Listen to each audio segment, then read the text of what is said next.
Good morning, millennials. Welcome back to the shows and happy Monday. There's no getting around it.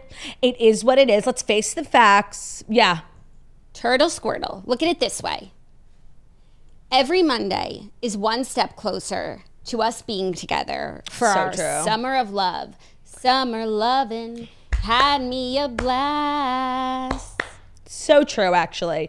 Yeah, I guess we have to get through today. And also, it's June, which means like it's the month that we're doing like our first set of live shows. Like, not me being nervous, it's coming up. So our first shows are June 27th and 28th at the Beacon Theater. They're sold out, so don't even try. But people are so excited. Like, so many people are like, are you so excited for the shows? Like, I'm coming to show, or my friend is coming to show. Like, everyone's talking about the shows. I'm like, yeah, I'm excited, but like, I can't be just excited. Like, we also have to perform. We have work to do. We've got work to do. So it is a lot of fun and games, but not all fun and games for your girls. All fun and games for you guys who are just there to have a good ass time. Yeah, I ran into like probably 45 toasters this weekend, and every single person was like, we're coming, we're coming, we're coming. So it's kind of the talk of the ton, if you will. Yeah. And yeah, we have we have to do the work, so we can't just like enjoy it. Speaking of the ton, yesterday I was talking to someone and she goes, you look like that girl from Bridgerton.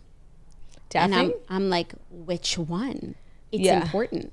Yeah. And she couldn't get the name. And I'm like, I need to know which one before I leave. I didn't have my phone on me. I couldn't start Googling. She had only seen like one season. She couldn't like put her finger on. She was obviously talking about Daphne.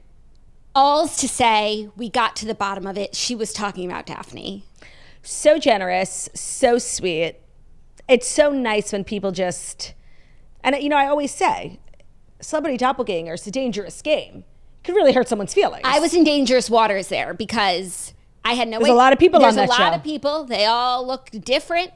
And I look like anyone from Bridgerton, so I didn't know who she was going to say. You get Madeleine Petsch, correct? Is that like the one? Yeah. Oh, let me just say, like, she was an older lady. I was shocked she watches Bridgerton. Right. She certainly hasn't watched Riverdale. Yeah, I mostly get Madeleine Petsch. I also get Jessica Chastain. And now I get Phoebe Denver. Love that for me. By the way, I don't not see it.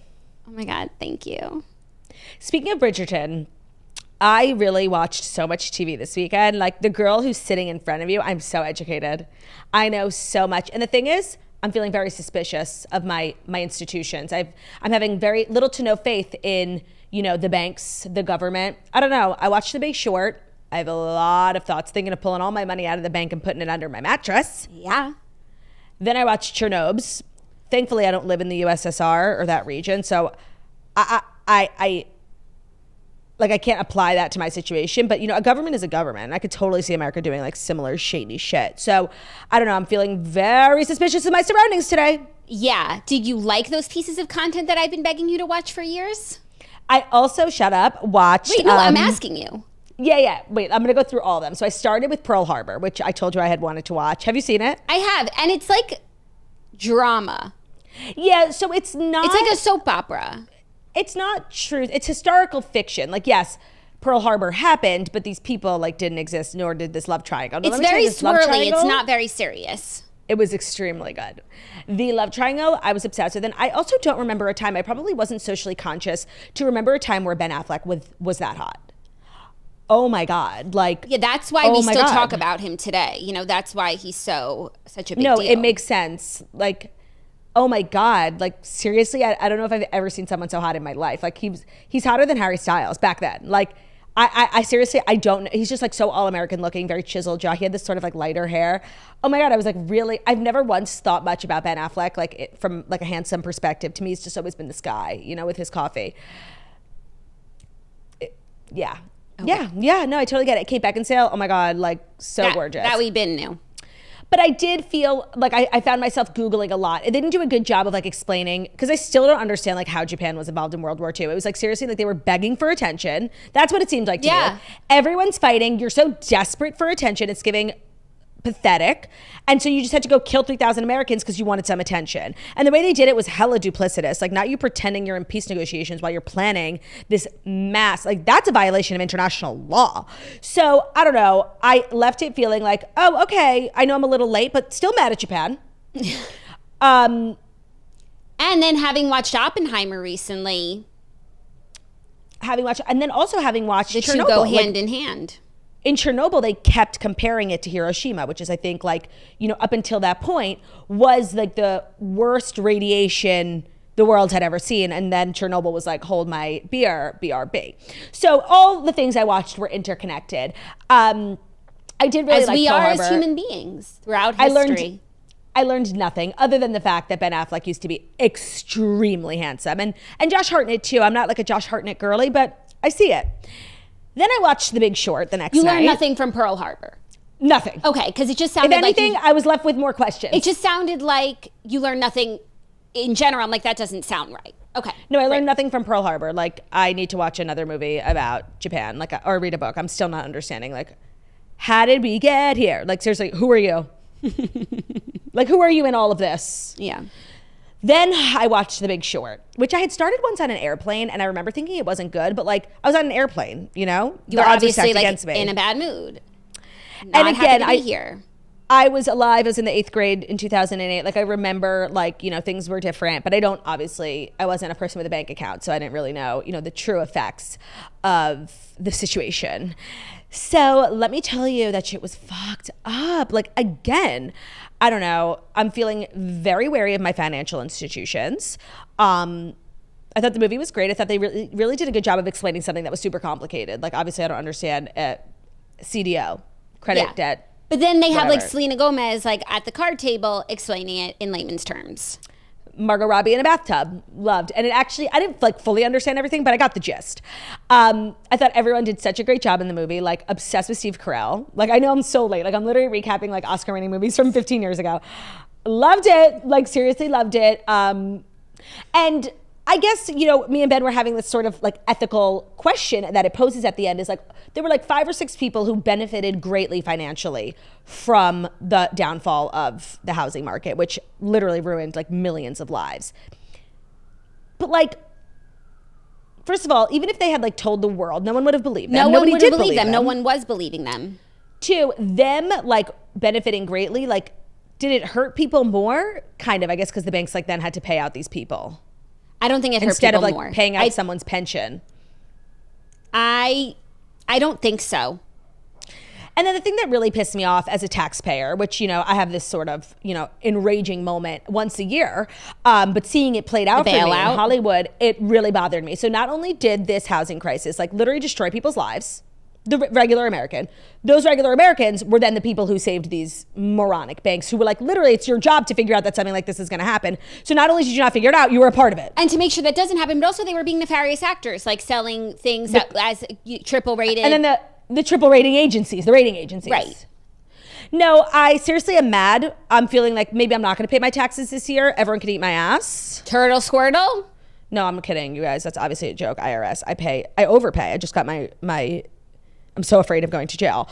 But I don't know. It's really not cool. It definitely makes me think about moving to the Caymans. Like, that's for sure. Yeah. Super frustrating. I don't think they would pull that shit in the Caymans. I don't know. I couldn't say. I don't know. The only thing I know about the Caymans banking is from the other woman. That was the Bahamas, but okay. Tax-free banking. Yeah. Then I watched Chernobyl last night because I put something on my Instagram like, guys, what should I watch? I'm into this like whole vibe of watching things based on true stories. Did Bruno enter the room? Bruno's here. I didn't realize I left the door pushable. Bruno, you want to come Jackie, to work? It was subconscious. You always leaving space for Bruno. No, it was subconscious. Bruno heard us talking about financial decline. He said, hey, you got any tips? He wanted to tell a story. He has a story to tell. So actually, a bunch of people had recommended Chernobyl, you included, like a million years ago. But then Snooki wrote Chernobyl. I was like, oh, wow. Sometimes it's the same message, but a different messenger. 1000%. And after the first episode, I definitely didn't want to keep watching it because it's so grim. And it's not like fabulous in any way. And everything is just gray. The buildings, the clothes, people's skin, like so gray and morose. And me and Ben were like, oh my God, this is so depressing. But we had already put in an hour and everybody's like, it's so good, it's so good, it's so good. Now it was good. And again, something I really did not know about and learned a lot, of course.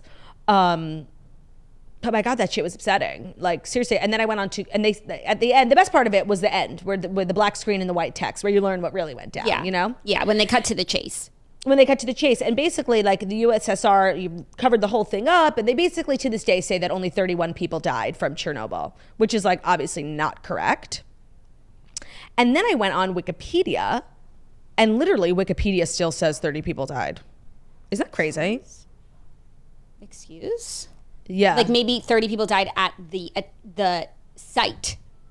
I don't know. I just feel like that's misleading. Extremely. And it's at the top where they just, like, sum everything up for you, you know? Yeah. So, yeah. I just feel like there's still a Chernobyl cover-up going on.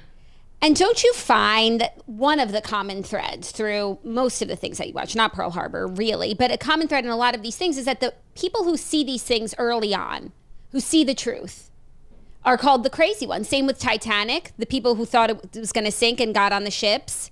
Well, that's true. It's also, like, especially with The Big Short, because that happened, you know, in our lifetime here in our country.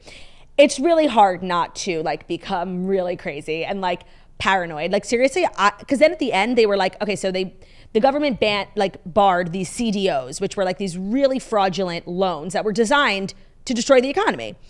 And so obviously, like, they weren't allowed to be made anymore. But then, like, a couple of years later, they, like, changed the name and just made, like, a different, and they're still being, like, given to people today. So it's really hard not to become, like, super suspicious and, like, become Brad Pitt in that movie. Like, Brad Pitt became, like, super rich in finance, like, saw the underbelly and left and, like, started growing his own seeds in Colorado and, like, not fucking with his own bread. And not fucking with these institutions anymore. So it's really hard because I feel like once you start, like, yeah, no, seriously, I'm gonna have to live in cash. Like, I'm gonna have to live off the grid if I really look into things. So I don't know. It left me feeling hella suspicious. I think it's good to have a degree of suspicion in your life. Don't just be trusting of things that you cannot see and people that you do not know. A healthy amount of doubt, I think, is healthy. Yeah, but of course it can't overtake your life. You've got to live, La Turd. And I can't live. I can't. Can I tell you why? Sure. Like, a couple of minutes before my alarm went off this morning, I, like, flipped, you know. I always flip. I flip on one side. Classic. Boom. Pull my neck out. In my sleep. Oh, man, I woke up with a horrible pain. I literally, thank God I have to look right because I can't look left. I have been having back and neck trouble, too. Like, I feel like my back and neck are constantly on the verge of going, and it has to do with the way I'm sleeping, the position that I'm sleeping in. I don't know what I'm doing. I keep trying to be mindful. I've switched down to one pillow so that, like, I'm not at a weird angle. But is this just, you know what I was thinking yesterday? Like, is this just mean, like, getting old? Like, where you have creaks and things are out and things hurt and you wake up and you, like, as you sit up, it just, like, all comes to pass? Like, yes, when you're 50. Like, we're not. But maybe it's, like, even worse at 50 and this is just the slow decline. You know, my knees have been hurting me, too. That's runner's knee. I know. That's a sign of a runner. It makes me feel, like, kind of, like, cool and special to talk about it and complain out loud. Like, me and Ben were walking. I was like, oh, my knees for my run this morning. Like, I need people to know. People, at least you use your platform to let them know. Yeah, let them know. Let them know, sister. How was your weekend? My weekend was so wonderful. We were really outside all weekend. Like, I've got the sunburn to prove it. I forgot to put sunscreen on my back. I don't know how I forgot that, but I feel like when you have kids, it's like you're so worried about them wearing sunscreen. Like, it didn't even occur to me. Thankfully, sunscreen is in my skincare routine, so my face was okay. But the back got a little red. What can you do? It's a sign of a good weekend. I know it sounds like I spent a lot, like, on my whole weekend inside based on what I watched, but that was just at night, Friday, Saturday, Sunday. I was outside as well. I went golfing on Saturday. Oh, good. And then at night, I read for the Redheads, Lady Tan's Circle of Women. You guys, this book is amazing. Oh my God. It's a real quality book, transports you to a time and place. We're learning things. Like, I just keep highlighting things that I find so interesting. I think we're recording tomorrow. I think I'm like 65% of the way through. I'm like, should I finish this afternoon or save it for the evening? Like, I'm really enjoying it. So never too late to become a redhead. Also, my friends were at Colgate reunion this weekend. So our 10-year college reunion. Can you believe? So I didn't want to bring it up because obviously I follow all your friends on social media and I saw, like, the weekend. I didn't want to, like, rub it in. Like, why weren't you there? I heavily considered whether or not to go and how to go and if I would bring my family. And if I weren't going to bring my family, is that how I want to spend a weekend off? No. Yeah. No. And then I got recapped this morning, and even though I was watching and, like, I had FOMO and it looked really fun, like, I felt good about my decision. Okay. Yeah. Okay. For a second, I was like, maybe, should I have gone? And then after the recap, I was like, no, I think I did the right thing, but it looked really great. And 10 years, that's a lot of years. No, it's so depressing when those milestones come up. Like, I think like a year ago, I actually couldn't go because I was working, but it was my 10-year high school reunion. Like, not cool. I guess that would mean my 15-year high school reunion is next year. Yes. I haven't. Maybe you should fly in for it. I would. I haven't gotten any comms. And I think maybe my 10-year was during COVID because I don't think that happened, because I would go to that. That's just an evening. Jackie, I actually remember it was during COVID and it was on Zoom. Oh, right. And I didn't join. And I actually think people were bummed. Like, I remember getting like some comms being like, oh, we thought you were going to come. Like, someone was so-and-so's wife is a big toaster. Right. Comms. Okay. It's giving comms. Wait, do I look different? Yes. Why? Because you're wearing your Aura ring. Okay, add it to the list of things. Like, I'm obsessed. Let me tell you, like, visually, I don't think it's like the most gorgeous thing. And I don't know how they fit all this tech into this ring, but I do wish it was smaller. But like, it's still really amazing. Yeah, of course. Love learning so much about myself. Love all the data. And it does definitely get you to do more because you want to like hit your activity goal. So I'm like, all right, let me just like walk to the grocery store instead of taking a cab. Like, I like it. I'm still figuring out, aesthetically, like how to style my jewelry, because it's definitely not an eyesore, but it's not the most gorgeous thing on the planet. No, I think the way to wear it is to have a lot of rings, and it's just like one of many gold rings on your finger. But I'm not one of those people, so I need to like go and get some rings to hide accessorize. Yeah, but then all of a sudden I'm wearing a million rings, and I'm supposed to be more active? I don't think so. No, totally. And like, I'm so paranoid of like doing something and it not getting logged in my Aura. Well, I just want to say, I feel like Aura Ring doesn't make mistakes. That's what so far, so good. But on Saturday, I went for a run/walk outside, and it was not picked up. Meanwhile, I tried on some clothes for 15 minutes, and they were like, workout detected. Jackie, I blew out my hair standing up, and they said it was a workout. That is so funny. I got ready for the day. Which I love. I got ready for the day yesterday, and they were like, workout? I was like, no, just me squeezing into a bathing suit, but thanks. Honestly, workout. But like, I actually worked out body on Saturday, and it didn't log it, and I didn't hit my activity goal that day, and like, does Aura make mistakes? It's something I just want to know if it's possible. Oh, well, you know what it could have been? And I've heard this. If you are wearing an Apple Watch or an Aura Ring and you're pushing a stroller, which I was, and your hand is on the stroller. Oh, yeah, for sure. But it should have picked up my heart rate. And maybe that's why so many people like push their strollers with one hand because the other hand is doing the tracking. But like, I'm sorry, I need two hands on the double stroller. Yeah. Like, it's a heavy thing. Once again, motherhood is a sacrifice for your data. I think that's okay. So now I know I should put it on my toe. They should make an Aura toe ring. Just like an anklet. We need to figure out the stroller thing, because also like when my phone is in my stroller and I go for a walk, the phone doesn't pick up steps either, even before I was elevated and had an Aura Ring. But like now neither of you guys do. Like that's where we take our walks. So you know what? I know in my heart I hit my activity goal on Saturday. I was feeling like a little down, a little less than, because I hadn't. No, for sure. But yeah, it was a long run and walk, both. My heart rate. But why didn't it get my heart rate up? This is a question for Aura herself. The Oracle. Speak to us. Actually, I feel like now some mamas will give me some tips. If you have an Aura Ring and the stroller, like, what are we doing? What are we doing? No, I really love it. I want to say thank you so much. Like, I really love it. Like, I'm excited about it. I wake up every morning, I'm like, what is my sleep score? I wake up, yeah, me too. What is my readiness for the day, to take on the day? Correct.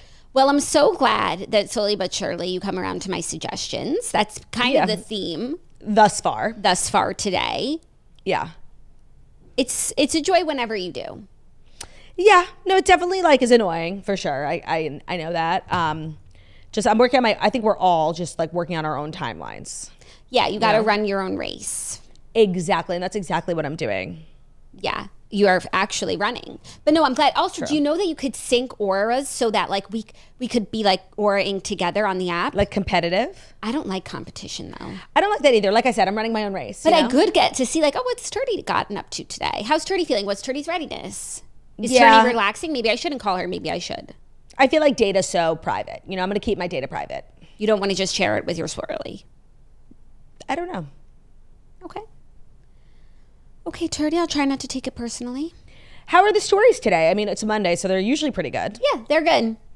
That's good. They are good. Anything I was just else? organizing them, doing some org and comms this morning. Anything else we need to like chit chat about? Promote, divest? Sanction? Divulge. I used the wrong word. No, I don't think so. I feel caught up. And if anything arises, we could always slip it in. We make the rules. We do. We don't run things, things don't run we. We run things, things don't run we. That's the truth, ain't it? It ain't. No, it is. Okay, with that kerfuffle, it's time for the Fast 5 stories that you need to know. And the Fast 5 stories that you need to know are brought to you by Taylor Farms Mini Chopped Salad Kits. They come in 5 delicious flavors: Pizza Ranch, Green Goddess Ranch, Nashville Hot, Citrus Crunch, and Caesar. So Taylor Farms is a brand we talk about a lot here, kind of fueling the toast in many, many ways. So Taylor Farms itself is a family-owned company, and their mission is to create healthy lives through fresh, delicious food. So these mini chopped salad kits are single-serving chopped salads. They come prepped, cleaned, and ready to enjoy for one, so it's less food waste and it's all the great taste. Now, I know what you're going to say, like, Turdy, salad in a bag, it's giving green, it's giving brown, it's giving old, it's giving crusty. And normally I would agree with you, but like Taylor Farms is built different. The ingredients are fresh. They come pre-cleaned. You can literally eat it straight out of the bag. You can also customize it. All the ingredients come in like little pre-packaged things. You want croutons today, you don't want croutons tomorrow. You can really make it your own. Taylor Farms is a family-owned company. And if you don't have a bowl, no problem. Just eat one of your mini chopped salad kits straight out of the bag. Or if you want to make it like a whole, the thing is with Taylor Farms, you can make it a caffreggiava or you can not. Like make it a whole caffreggiava, take it out, make your own dressing, add a protein. Like you can customize it, make it fancy. Or not. Or just throw the bag in your purse, take it to work with you, and eat it straight out of the bag, and it's just as good. It's a full and complete meal. So you can purchase Taylor Farms mini chopped salad kits wherever you like to shop. They are available at all major grocery stores. Slay the house down, Boots. Yeah, that's right. Subtle flex. You can purchase Taylor Farms mini chopped salads where you like to shop. So it's available at all major grocery stores. Not a big deal or anything. Today's episode is also brought to you by Stamps.com. Work-life balance doesn't feel realistic when you're working through lunches or staying late to catch up. So free up some of the time consumed by tedious mailing and shipping tasks with Stamps.com. Stamps.com streamlines your postage needs, making your business more efficient and putting more life into your work-life balance. So Stamps.com and their mobile app are basically the post office 24/7. You can take care of all of your mailing and shipping needs wherever you are, even on the go with their mobile app. All you need is a computer and a printer. They're even going to send you a free scale, so you'll be able to easily schedule package pickups through their dashboard, and you'll see your cheapest and fastest shipping options from different carriers. So not only is it saving you time because it's super efficient, you can do it from anywhere, but it's also saving you money because they're getting you great discounts and showing you all the cheapest options from different carriers. So whether you're a small business that has multi-location organizations, Stamps.com is basically handling all your shipping and mailing needs while reducing your costs and increasing your profits. It connects with every major marketplace and shopping cart if you're an online seller, and you can access USPS and UPS mailing services right through your computer or phone anytime, day or night. There's no lines, no traffic, and no waiting. You're going to get rates you can't find anywhere else, like up to 89% off USPS and UPS rates. So get a 4-week trial, free postage, and a digital scale at Stamps.com. Sign up with promo code TOAST for a special offer that includes that 4-week trial, free postage, and a free digital scale. There are no long-term commitments or contracts. Just go to Stamps.com, click on the microphone at the top of the page, and enter code TOAST. Today's episode is also brought to you by Caraway. Something exciting is arriving this month at Caraway. It's Caraway month, if you will. It's 4 weeks filled with fun deals and surprises that'll keep you on the edge of your kitchen stool all June long. Oh my God, I can't believe it's June. We're dropping new deals every Monday in June at Caraway. So keep your eyes peeled and your cabinets ready. Today is June 3rd. Their special deal of the week is 20% off all stainless steel cookware. Stainless steel could also be a great gift for Father's Day, so please keep that in mind. It is coming up. So we love Caraway products, literally everything in my kitchen, knives, utensils. I have a pizza cutter, ice cream scooper, of course my pots and pans, my food storage. Caraway is a brand that totally has the Toasty seal of approval, and them doing this like weekly special, I'm so excited about. And this one's a really good one. So if, depending on your vibe, like Caraway has products for every vibe, and a lot of people have like this very sleek, modern stainless steel vibe in their kitchen. So you'll want the stainless steel products from Caraway. Caraway's non-toxic, It's easy cooking. And now their special deal of the week is 20% off all their stainless steel cookware. It's well loved. A reminder that they're dropping limited time offers every Monday in June. And this week, so June 3rd through June 9th, you can get that 20% off all stainless steel cookware. Plus, if you visit carawayhome.com/toaster, you can take 10% off on all other products. So our code has recently changed. Please listen up. You can visit carawayhome.com/toaster or use code toaster at checkout for 10% off Caraway Home products and an automatic 20% off that stainless steel cookware this week. So Caraway, it's non-toxic cookware, and it's made modern. Thank you, La. You're welcome. Our first story is, the developing news of the big story of the season and also one of Trudy's new favorite handsome people. Jennifer Lopez. Now I care. Jennifer Lopez and Ben Affleck were spotted together attending his son's basketball game. The PDA is being analyzed. There was a kiss on the cheek. They're saying they're avoiding locking lips. However, what I'm seeing is a couple together in public being cute. I think his mom was there too. They were going to the 12-year-old son's basketball game. And this bodes well, wouldn't you say, La? Well, this is coming off the heels, and of course it happened like the second we wrapped Friday's episode. J-Lo announced, we've been talking a lot about her tour, poor ticket sales, perhaps Vegas. It's been a lot of question marks around this tour, and perhaps like her taking on something, biting off more than she could chew. And the tour has now been canceled. They released, kind of a Friday afternoon announcement is a strategy. And people were talking about it. Now, I did look into some of the numbers from her sale, like how many tickets she actually sold. It wasn't abysmal. It wasn't obviously like a banger sellout, but it was decently full. I would say like most of the venues were like 70%. And, you sell a lot of tickets the week of. So I didn't really think it was... And they're big venues, so 70%, that's still a lot of seats. I know. So I don't know how all these things are interconnected. The rumors about Ben Affleck and her. Whose basketball game was this? Soccer? His son, Samuel. So if you're like a relatively new stepmom, now I don't know the stepmom playbook here, and you're having trouble with the boy's father, you're separated. Like, are you going to the boy's game?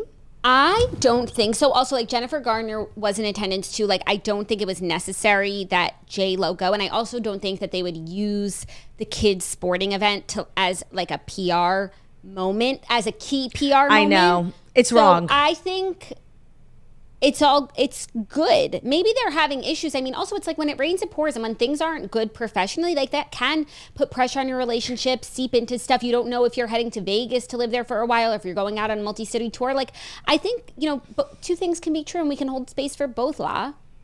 Yeah, I am feeling like bad for J-Lo. Like, they're making it seem like her career is tanking, her marriage is tanking. And that actually like might be true, but it also might not be true. I think even if it is true, she's a fighter. She's not going down out quietly and down like this, not at all. And I'm rooting for her.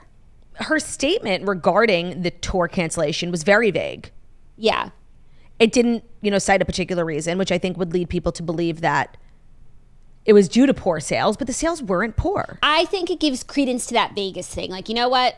Let's focus on Vegas. Especially if the Vegas bigwigs are now getting like a little nervous. Then let's get all 70% of those ticket sales and get them to Vegas. Now, speaking of Ben Affleck, an interesting part when I was watching Pearl Harbor is that who's in the movie. Not a major role, but not a small one. Gwyneth? Jennifer Garner. So that is where they met, but she was married at the time. Like, it wasn't, they didn't like start dating till 3 years later. Interesting. Yeah. I was shocked to see her in the movie. She looked so different. Like, there's so many people in the movie. Like, it's such an old movie, but so many people in it are still famous, which is so crazy. Like, I think because it was so successful. Yeah. Who's that girl? What's her name? She's friends with Taylor Swift.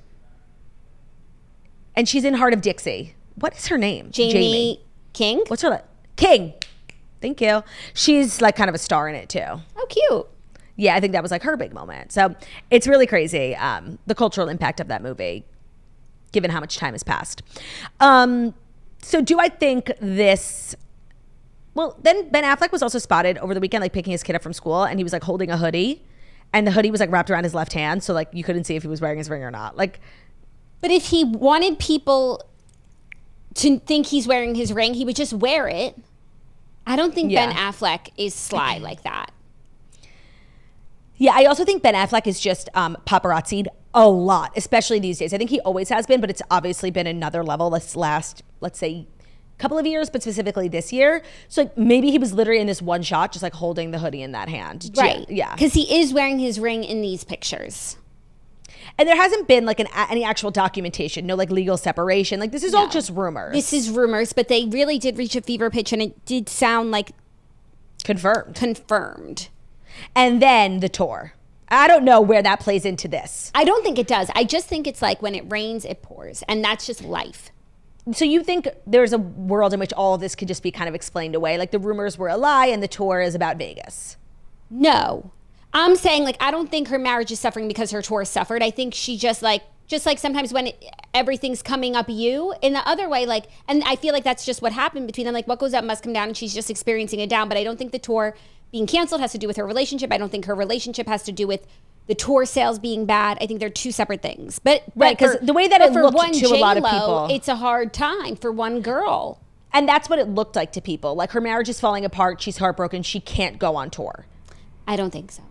Okay. I think she's fighting a war on two fronts. Yeah. I would love to know what's actually going on. Like genuinely, this being speculatory is one of my favorite hobbies. But like now I'm just, the curiosity has gotten to me. I need to know what's going on. Yeah. Me too. And I also just want to know like where these things came from. Like maybe they're having a hard time as a couple, like not in the realm of like getting divorced or anything, but like she's having a hard time professionally. So maybe she's not like the happiest she's ever been. And that's a strain on their relationship, but he's there for her. And like maybe they have a friend who just like went and told an outlet like that they're having a hard time. And it's like, that's private. Yeah. I don't know. It's definitely like a lot of evidence, if you will. What evidence? In their matrimony. I don't know. Like him covering his hand, but that can be explained away. Yeah. And then, you know, people were saying the paparazzi pictures of them at the soccer game, like they embrace sort of as comrades. I keep saying comrades because it's literally every other word in Chernobyl. It was a very affectionless kiss. I don't need It was a kiss on the cheek. I don't need a tongue kiss at the baseball game. There are children around. Yeah. Hey, how you doing? Hey, how y'all doing? Yeah. So that's the latest and greatest with them. I wouldn't say the greatest, but I would say the latest. Are you ready for our next story, which is about the greatest? Yeah. The greatest Miley Cyrus is on the cover of W Magazine, the pop issue, giving an interview about her recent success, the Grammys, what's going on with Miley. Everything's coming at Miley, and now we've said it. And now we've said it. So as much as Miley is happy and thankful for her Grammy, she's still a little miffed. She's asking, why did the Grammys wait 20 years to take me seriously? So in a new interview, she wondered why she had to wait decades to get respect from her peers in the music industry, despite making a splash early on in her career and multiple times over the years. It's actually true. Yeah, because of course you think about, I think about The Climb and that era, but also like Wrecking Ball, We Can't Stop. We Can't Stop. Oh my God. We Run Things, Things Don't Run We. And before Flowers, she had been nominated one time for a Grammy for pop vocal album for Bangers, which is fair. And she didn't win, which I don't know who else needed won, to. But she's had a lot of success. So here's what she had to say. She said, I've had a hard time figuring out what the measurement is there, because if we want to talk stats and numbers, then where the fuck was I? And if you want to talk like impact on culture, then where the fuck was I? She said, this is not about arrogance. I'm just proud of myself. Yeah, no, I like that at the actual event, she didn't obviously like harbor any ill will, and she was, you could see when through her performance and her speeches, like she was so excited and so happy, and like it really came through as really genuine. But like now, yeah, let's talk about it. I like holding, like, let's speak the truth, not just like it's an honor to be nominated. Like where the fuck was I? Yeah. I like that. I like that too. And when you do take a look at her, you know, discography and career at a glance, there are many peaks that had like huge cultural impacts. Like, you're right, like the Wrecking Ball, We Can't Stop. Like there was a time like that was so, We Can't Stop, like feels like a lifetime ago, but it really was this insane moment in culture. And it was the song of that year, what year was that? Maybe 2013? Yeah. Yeah. It's worth noting that it definitely feels like she's been largely ignored by by the Grammys. But the Grammys are just weird. Yeah, they are. And then I feel like once they embrace someone, they just like, they don't let them go, even when it's not their time. And then they're just kind of like late to other people, but then also early for other people. If you look at the Best New Artist category, I feel like that's the most fascinating because that's the most predictive. And it's like, you can tell where they were right and where they were wrong. Yeah, and there are people who won Best New Artist and went on to do nothing. And then there are people who were nominated for it who are the biggest stars in the world and who lost. Right. Now, you can't obviously predict everything accurately, but it does feel like the Grammys are not a meritocracy. It's very political, and I think a lot of artists have been vocal about that. And it's annoying. Like, you have to play the game and you know, do the circuit, and it's annoying because it should just be like, which song was the biggest and the best? The end. Yeah. Also, the pictures from this interview are just sickening, sliding the house down boots. And so she's touching on a couple things because I was like, is she doing new music? Like, why are we getting Miley? But she's actually being honored at the Disney Legends Awards ceremony this year. She's getting like a Legends Award from Disney. She'll be the youngest honoree. She talked a little bit about her time at Disney, and this is what she had to say. She said, it's a place to celebrate the journey of both being on and graduating from Disney. It was a great, safe experience overall. People have 50 or 60 year long careers, but mine has been close to 20 years. I'm 31. I've been in the public for my life more than I haven't. They say that the creative adult is the child who survived. I worked really hard as a child. I didn't go to prom. I didn't go to dances. I didn't have so much of that social experience or time for friends. Disney, they were doing very well off the amount of work that I was putting in as a child. I don't have any bad feelings about that. It's just the truth. And so I think they have to give me this award. I'm excited to celebrate with the fans. No, it's really nice. And this never happens with child stars. Either like after the child stardom, like things go badly. I know we know a million stories like that. Or, you know, they go on to have illustrious careers, but what comes out from their time at those places is so horrible. And I think there are so many people in the culture who started at Disney: Jonas Brothers, Selena Gomez, Demi Lovato, Miley Cyrus. And for the most part, it doesn't seem like that was the culture at Disney. And that's like such a relief to hear. I mean, by the way, when you think about it, like Shia LaBeouf, Raven-Symoné, like it really kind of is endless. It's really crazy. And so every time that's sort of Vanessa Hudgens, Zac Efron, sorry. Every time that's reiterated by a celebrity like Miley, like it's good because those shows really raised us. And I think we're all just coming off of the Quiet on Set documentary, which was like couldn't have been more disappointing if it tried. Like it was just so bad. It was so corrupt. It was so evil. And so the rival network at the time, it was really like Disney versus Nick. It appears as though like everything was kosher at Disney, and the more we hear, like the more good it is. Kenny Ortega. So like, thank God. However, we also saw in Quiet on Set how that convicted child sex offender was hired by Disney for Sweet Life on Deck. So things are not kosher over there. Entirely. Like, how do you have someone with a record against children hired on a children's show? Shit, no, you're right. Fuck. So you still have to be questioning things, but I think when someone like shares a positive experience, it's like, it's a relief for sure. It is, and especially for us, like Hannah Montana was so important to us. Like seriously, we can't minimize the impact and the importance that show like had. It was our show. Yeah. And so I feel like there maybe was a time where Miley like wasn't really leaning into it and really wanted to get away from it, which I totally understood. And now that she successfully did that, she can safely sing those songs and remark on that time. And that's so fabulous for us because that show was so important to us. Yes, it truly raised us. Yeah. Yeah. So another moment from the Glamour magazine part that people are talking about is when she's talking about working with Beyonce, because that was kind of like one of the biggest songs from the Beyonce album. And it turns out that Miley wrote that song. It's entirely written by Miley. And Beyonce came to Miley to collab, but also came for a song. Like she didn't come just to have Miley sing. And Miley said, to have Beyonce come to me looking for a song that I've written and also wanting me to sing on it, like was so doubly an honor and very interesting. And that was a song that like Miley had sort of kept in her back pocket for many years and her mom was like obsessed with. And when the time came, it was like so obvious that this was going to be the song they were going to put forth for Beyonce. Like this is what they had been waiting for. And I love that. Yeah. And also I'd like it's two most wanted. So I think it like speaks to them. Also, she has a friendship with Beyonce that she talked about in the magazine. It was funny. She was like, our personas have a friendship and then we also have a personal friendship, which I feel like is so real. Yeah. So it was a good interview and Miley's doing great and that warms my heart. Everything's coming up Miley. Yeah. And it must feel good to have put in the work for so long. Like she was definitely, you know, flew a little bit under the radar. I also think she had like a hard time finding her sound and like to have all your work pay off at once must be like such a good feeling. For sure. But the more I think about it, like Malibu, that's a pop song nomination of the year. Like so many snubs. Yeah. And I do think that when you finally get it, it's not like, oh, thank you. It's like, oh, fuck you. Like, eat my ass. Yeah. But totally. That she also talked about like the energy, like the feelings that she had going into the Grammys this year and like performing, and what her mentality was of just like having fun. This is like my inner child. Like I'm not going to be like 31 and self-conscious and aware of like, because when you're so aware, I'm going to just be like 12 and brave and confident and like that totally came through. Except I'm a 31-year-old woman with big hair and a Bob Mackie dress, and so like slayed the house down boots. It totally came through. Yeah, I agree. And I think it really endeared her to a lot of people. Like they loved that sort of energy that she had. Yeah, it's been viewed 33 million times, the performance on YouTube. It was major. Yeah, major. I should watch it again. Are you ready for our next story? What number? Number 3. Yeah. One of our, I think, kind of favorite blossoming couple news stories. They're still going strong.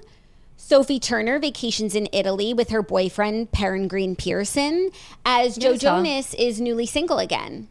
Yeah, I saw. I love those pictures.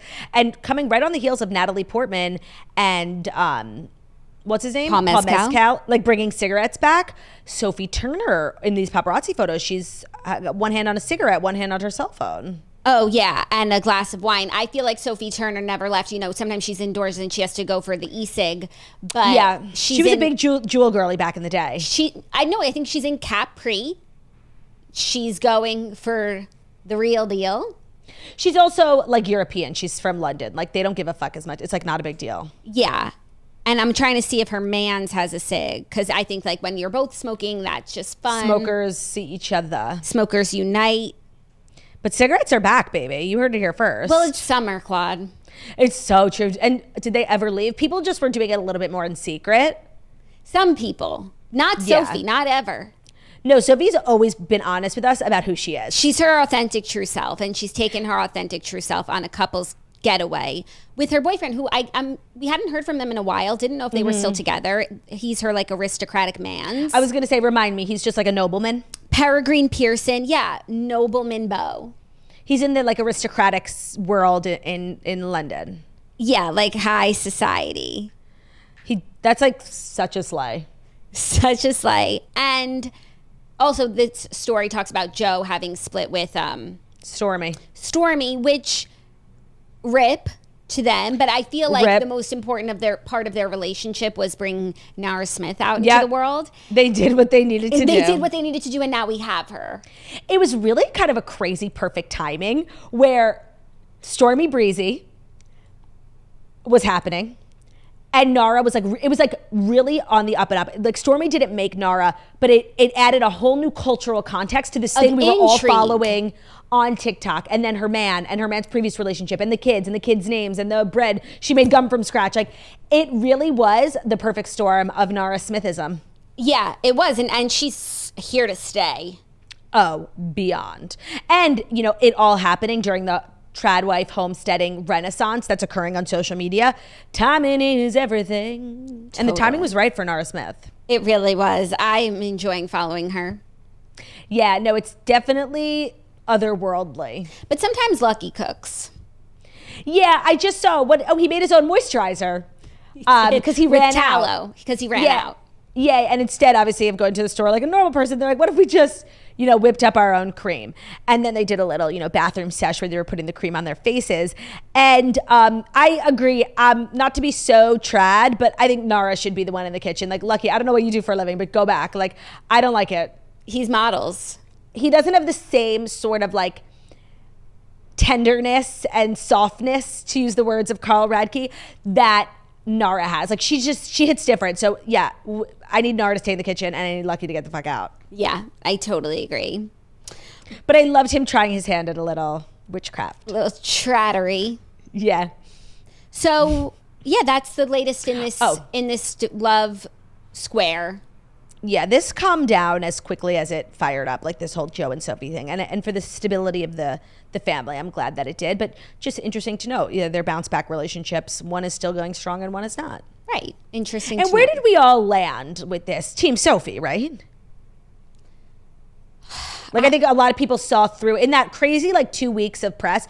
I think it was all came really hard and fast, and people really quickly saw through. Yeah. I think like for a second people were like Team Joe, and then they went like, but I think for the people who felt those extremes, yeah, they go from side to side. I think like for me, not to say that I'm better than that, but like, you are. I'm not team, like it takes two to tango. These are two seemingly nice people. They have children. Like they're just trying to make it work. They work hard. I think they're both good people. I don't like the smearing of one another. I think that's below the belt, but I think they're both like I'm fine with both of them, and I'm happy for both of them. I want them both to have happiness. Yeah. Right? Because that's what's best for everyone. Sometimes, like I will say, like sometimes I'm not better than that. You know, I think it's case by case if I'm going to be getting involved, like Team X, Team Y. So it's case by case. But in this case, yes, I do agree. Like at the end of the day, it's the dissolution of a family. Like, and this is I think we sad. Really swing when like something like an injustice has occurred, like a cheating or just something like really. But when it's just, you know, growing apart, you know, I'm sure both, you know, they probably like were fighting you know, that's not our business. It's not our business. I agree. So happy for her Italian summer with her nobleman. Yeah, no, it's definitely something to look up to. Are you ready for our next story? A little reality TV news. No. Okay. Is it the reality TV news that's brought to you by Macy's? It is. Here's your reminder. Father's Day is like hella soon. It's June 16th. That's next weekend. You don't have a lot of time. Macy's is offering the ultimate gift guide to making selecting something special for your dad incredibly easy this year. So you can shop by price. So they have $25 and under, $50 and under, $100, and then the luxe.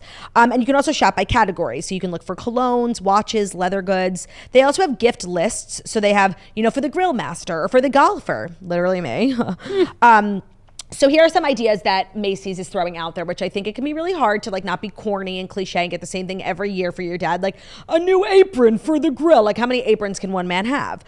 Beats headphones, perhaps. Perhaps your dad is getting into fitness, or your husband, of course. You know, you could purchase for your dad, or a different father in your life, the father of your children. A portable speaker. Do you have a gamer husband, or perhaps a Nintendo Switch? They carry brands like Calvin Klein, Lego, Le Creuset, Tommy Hilfiger, Polo Ralph Lauren, Columbia, and more. So head over to Macy's.com/gift finder to find something for your dad or the dad in your life this Father's Day. And don't let the time slip away. You know, it'll be next weekend, seriously, in the blink of an eye. I know it feels like today's the day that never ends because it's Monday, but seriously, Father's Day is upon us. You got to account for wrapping, for writing a card, for perhaps shipping if you're shopping online. So Macy's.com/gift finder is going to find the dad, grandpa, and father, everything you could possibly need. Today's episode is also brought to you by Cozy Earth. Are you tired of tossing and turning on those hot summer nights? Perhaps throwing at your neck in the process? Perhaps. If you're searching for a relief from the relentless heat, then look no further than Cozy Earth. Cozy Earth has the solution you've been dreaming of, including their introducing their revolutionary bedding products designed to keep you cool and comfortable no matter how high the temperatures soar. It's crafted with viscose. That's so Elle Woods. The viscosity. Crafted with viscose from bamboo, Cozy Earth bedding regulates your body temperature, ensuring uninterrupted and refreshing sleep throughout the summer season. You'll notice a huge difference in your sleep since using those sheets. And good news is that Cozy Earth is offering Toast listeners an exclusive offer. You can visit CozyEarth.com and use code TOAST to enjoy a 30% discount. Cozy Earth's bedding isn't just about staying cool, it's also about indulging in unmatched comfort. Their products have superior softness, achieved through meticulous selection of fabrics, materials, and weaving techniques. The best part is that they're a 100-night sleep trial and 10-year warranty. You can invest in high quality and durability with complete peace of mind, knowing that they have that 100-night sleep trial and a 10-year warranty. So prioritize your well-being and elevate your sleep experience today. Incorporate Cozy Earth into your self-care routine and discover the pinnacle of comfort and luxury. Remember to visit CozyEarth.com/toast. Use code TOAST, that's TOAST at CozyEarth, COZY Earth.com/toast, code TOAST to enjoy 30% off. Use code TOAST at checkout to transform your sleep and stay cool. Jax? Thank you, Falala. I also need to let you know that today's episode is brought to you by Dreamland Baby. You guys have heard me talk about Dreamland Baby before because I love their weighted sleep sacks at the moment for this age, but previously the weighted sleep swaddle, which is so great for newborn babies. So the weighted sleep sack is what it sounds like. It is a sleep sack, and it has a little bit of weighting on the top, just like what a weighted blanket does for a grown person. These little weighted swaddles and sleep sacks does for your baby. It helps them to fall asleep. It helps them to stay asleep. It reduces anxiety, promotes calm. It's just, it's dreamy. That's why it's called Dreamland Baby. So the Dreamland weighted sack has so many great features, including tagless design to avoid irritation and an invitation to irritation. That's for sure. A two-way zipper for easy diaper changes. Major key. Like, we're not doing things that don't have two-way zippers. Major key. Major key. CoverCom technology, and the weight is evenly distributed in the weighted part of the swaddle or sleep sack.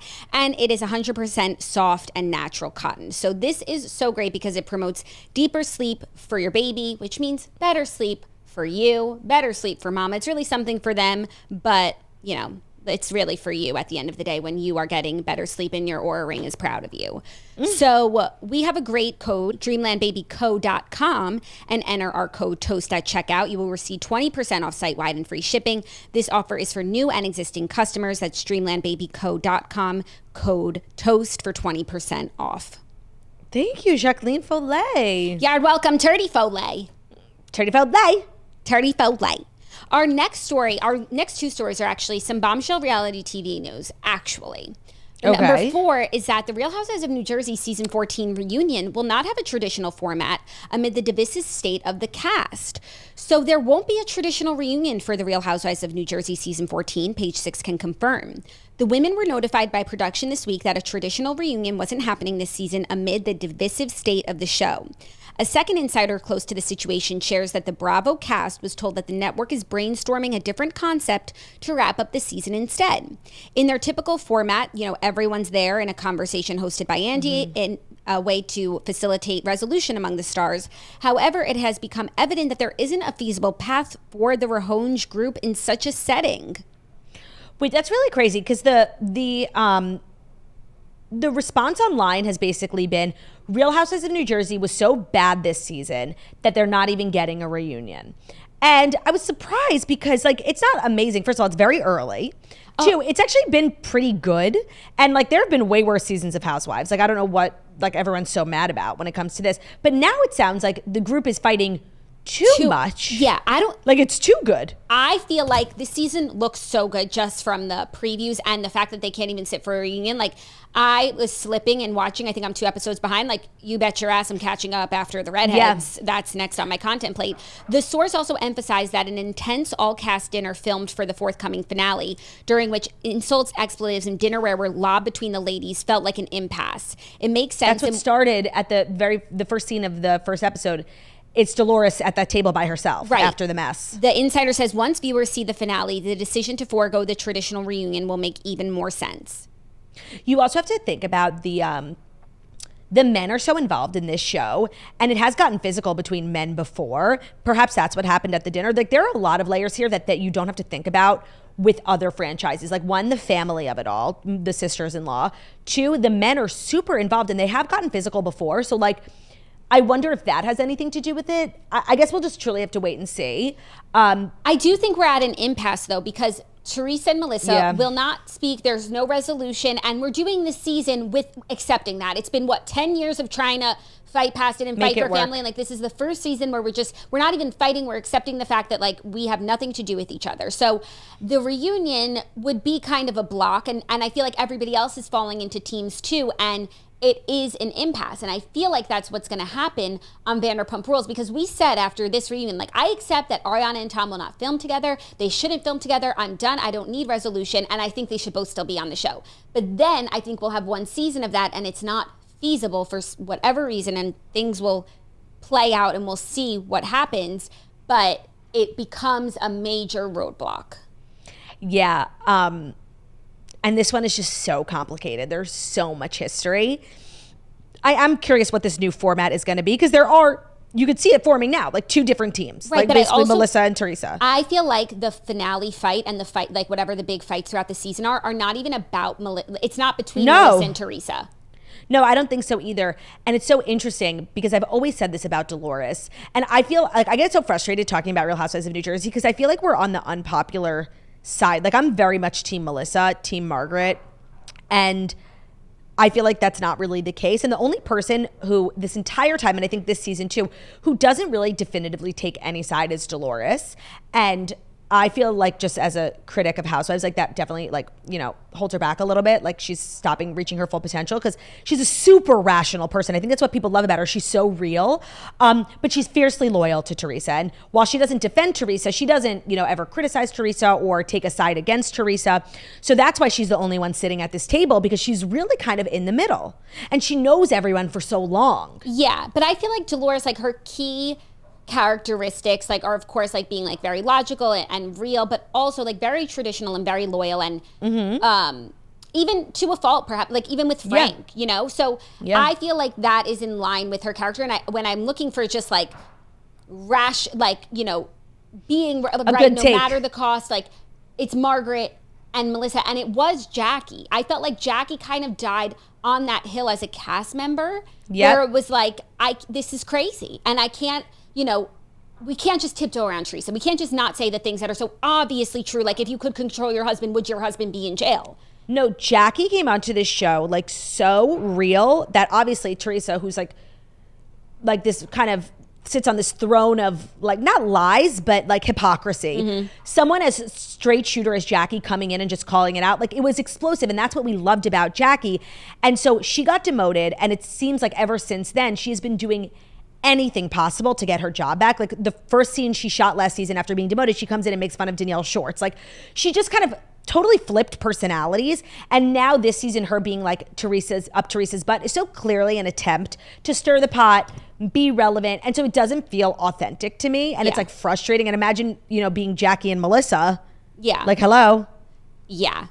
I mean, remember the scene at Margaret's house with Teresa and Jackie being like, I didn't say Gia was doing coke, but imagine if I did. Like, how far we've come. Right. This is the person who started the rumor that your husband was cheating on you at the gym. Like, it's just like the Jackie Goldschneider we knew would never. Right. So we'll watch and then make assumptions, but, you know. But what do you think the format is? Like, filming with one group, then filming with another. I have no idea. But to hear all these people saying the same thing, like, I have no idea.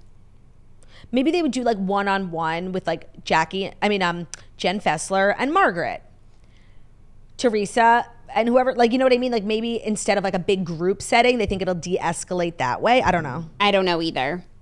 Couldn't tell But I think this sounds good, even though people were like clowning on it, being like, this season's so bad, they're not even getting a reunion. It actually sounds like the season is so explosive, like they can't all be in the same room together. Yeah, agreed. I'm looking forward to it. Me as well. And then our fifth and final story is a little more reality TV news, because Scheana Shay claims that Vanderpump Rules producer warned the cast that the show would be canceled amid season 11 filming. So as the future of Vanderpump Rules remains unclear, Scheana Shay claimed executive producer Alex Baskin warned the cast that the show would be canceled. So she said in her new episode of her podcast, Shenanigans, I know Alex Baskin has said that mid-season the show was not in a good place. It was, you know, X, Y, and Z needs to happen, or we're going to have a short season and the show's going to be canceled, and that's it. Go live your lives. She noted that the grim outlook put a lot of pressure on her and Lala to deliver quality content. Well, we don't want the show to get canceled, she explained, not just for ourselves and our families, but there's a crew of 80 to 100 people who work on this show. And I said this at the reunion, which you didn't see, but I was like, I feel like we're doing our jobs also for all of these people. We want to keep this going. Okay, like, it's giving cast and crew. It's giving, yeah, thank you to the lighting and craft services. That's always like a nice thing to throw in there, sure.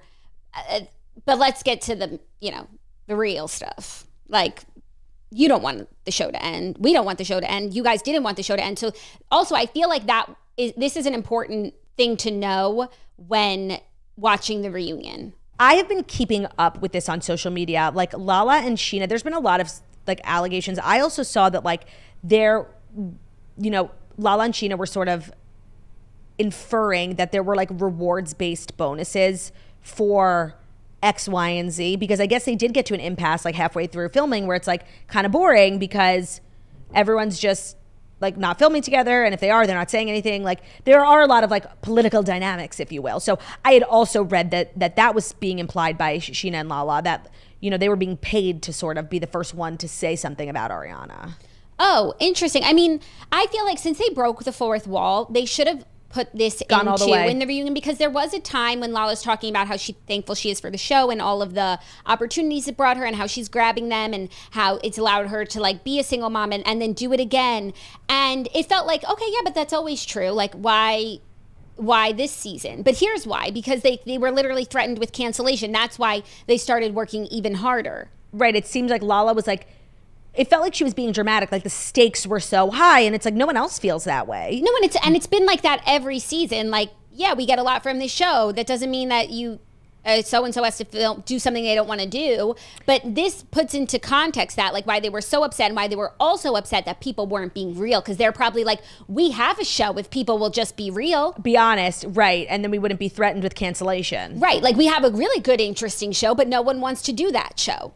Yeah, I think, and I feel like that's what Lala kept saying. Like, I love doing this. Like, I love how we just it's real, and like that's not what this season was to her. No, it definitely, like, if this is true, like production being just sort of overproducing, if you will, it definitely adds a little bit of clarity to Lala and Scheana's behavior on this season, and a lot of the things that Lala was saying at the reunion that I found confusing.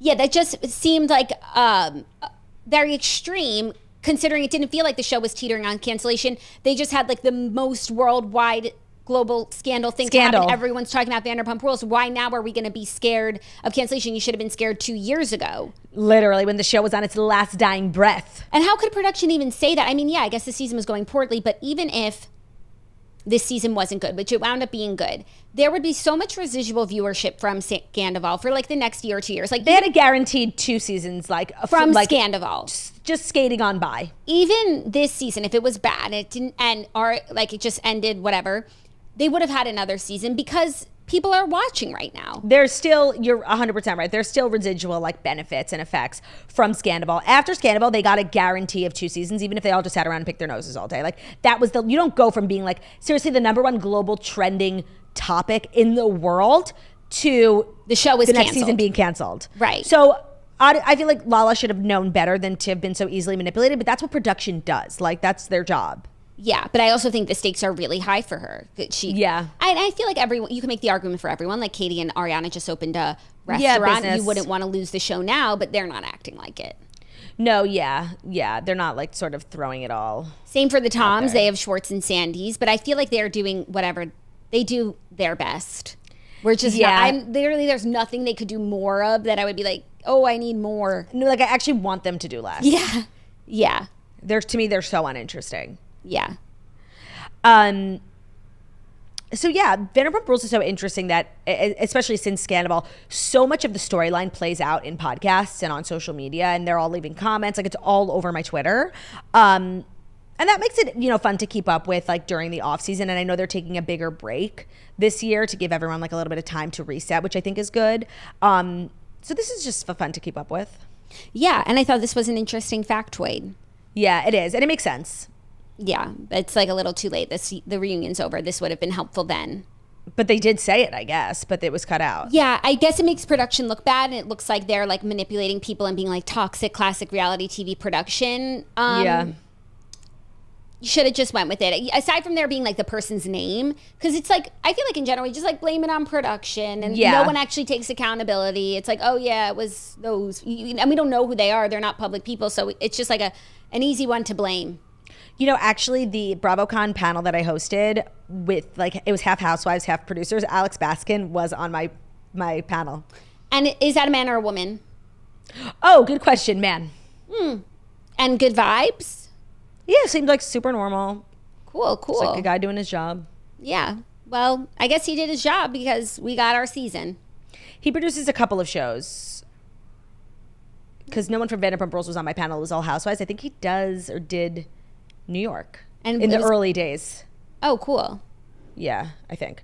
So yeah, that's just like a little bit of reality TV behind the scenes that you might not have known. Yeah. That's our show, correct? Anything else we wanted to chit chat about? No, that's all. We got a great week for you guys. Yeah, we do. We're rolling into summer. Oh, can't wait. It's gorgeous out again. It's gorgeous. And we'll see you tomorrow. Thank you. My hair has been like in my fucking lipstick the entire episode. Thank you guys so much for listening to the Toast and Millennial Morning Show, where we deliver the fast life stories you need to know every Monday through Friday on YouTube. So if you're watching us on YouTube, please don't forget to subscribe and give this video a thumbs up. We're also available as podcasts, and our podcast can be found on Spotify, iTunes, Stitcher, Public Radio, iRadio, Castbox, all the places. Wherever you listen to podcasts, find us at Toast, leave 5-star review, better about us standing how wickedly talented we are. Hope you guys have an amazing day, and we'll see you tomorrow. Love ya. Bye.